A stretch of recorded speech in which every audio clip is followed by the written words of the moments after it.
मेरे लोकसभा क्षेत्र के सभी निवासियों को नमस्कार। आज एक मैं बहुत ही गंभीर विषय पे बात कर रहा हूं। यह विषय बहुत ही सोचने वाला है हमारे चूरू लोकसभा के लिए।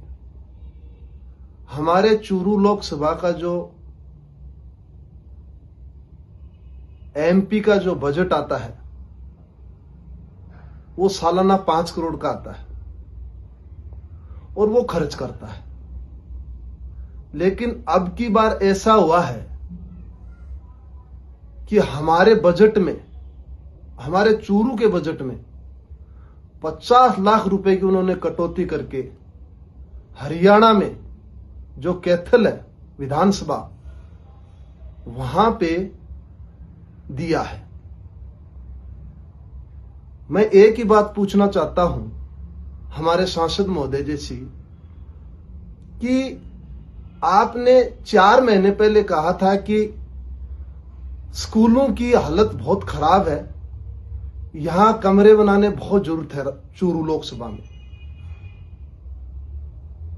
मैं पूछना चाहता हूं उनसे, आपने चूरू इतना विकसित हो गया क्या कि यहां बजट की जरूरत नहीं थी? क्या चूरू में बिल्कुल भी जगह नहीं थी आपको बजट लगाने के लिए? लेकिन मैं एक बात और भी पूछता हूं, सबसे बड़ा मुझे दुख इस बात का हुआ कि उन्होंने हरियाणा में एजुकेशन के लिए नहीं, खेल के लिए ओपन जिम भी दी, 50 लाख में वो भी शामिल है। क्या चूरू में खिलाड़ी नहीं थे? क्या चूरू के खिलाड़ियों से आप प्रेम नहीं करते हो?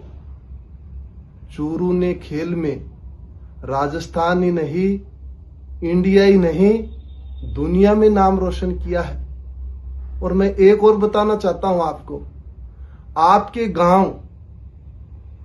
आपके खुद के गांव से लगभग 200 खिलाड़ी राष्ट्रीय स्तर पे खेले हैं।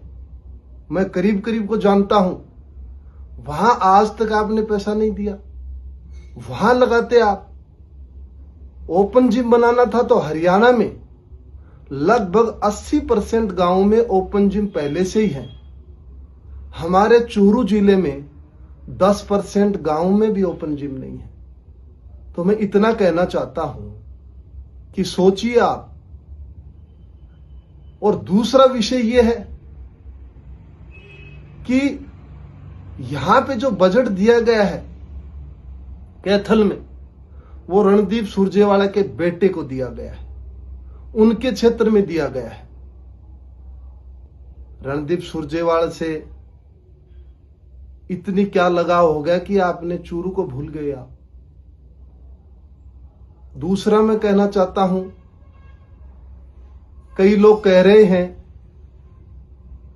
कि रणदीप सुरजेवाला ने भी राज्यसभा से यहां फंड दिया चूरू लोकसभा में। देखिए, मैं बताना चाहता हूं, वो हरियाणा के हैं लेकिन राज्यसभा में वो राजस्थान से हैं। तो उनको जो बजट मिलता है वो ज्यादातर बजट राजस्थान में ही खर्च करना पड़ता है। और उन्होंने कई जगह दिए हैं क्योंकि राज्यसभा वो राजस्थान से गए हैं। लेकिन मैं इतना बताना चाहता हूं सांसद महोदय जी, चूरू के लिए काम करिए, रणदीप सुरजेवाला के लिए काम ना करिए। क्योंकि आपको चूरू की जनता ने जिताया है, रणदीप सुरजेवाला ने नहीं जिताया है। उनको खुश करने की जरूरत नहीं है।